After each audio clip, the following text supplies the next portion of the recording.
அண்ணே ஆட்டோக்காரண்ணே. எது ஆட்டோக்காரனா? ஏண்டா என்னை பார்த்தா உனக்கு அப்படியா தெரியுது? ஆமா சட்டையெல்லாம் பார்த்தா அப்படித்தானே தெரியுது. சொட்டையை பிடிச்சிட்டு சப்பு சப்புன்னு அரைஞ்சு போடுவேன். ஆளுக்களை போற ஆளு இல்ல காக்கி சட்டை போட்டிருக்க ஆட்டோக்காரண்ணு கூப்பிட்டேன். அப்படி தெளிவா சொல்றா. உனக்கு என்னடா வேணும் இப்ப? இதுவானே கல்யாணம் முடிஞ்சு 6-7 வருஷம் ஆச்சு. குழந்தையே கிடையாதுண்ணே. அதுக்கு நான் என்னடா பண்ணேன்? என்னடா அது விஷயமா தான் ஆஸ்பத்திரியில காட்டலான்னு வந்தேண்ணே. அப்படியே எதடா காட்ட போற? நீ நினைக்கிற மாதிரி ஒண்ணும் இல்லண்ணே. உடம்ப செக்கப்புக்கு. செக்கப்பா? சரி சரி, எந்த ஹாஸ்பிட்டலு? நல்ல தம்பின்னு ஒருத்தர் இருக்காராம்ல. நல்ல தம்பியா? அவராடா?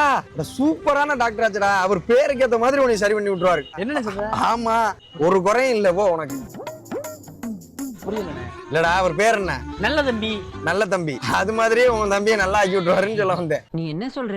இல்ல எனக்கு புரியல. சரி ரைட்டு. இப்ப எவ்வளவு தூரத்துல இருக்கு ஆஸ்பத்திரி? ஹாஸ்பிட்டலா?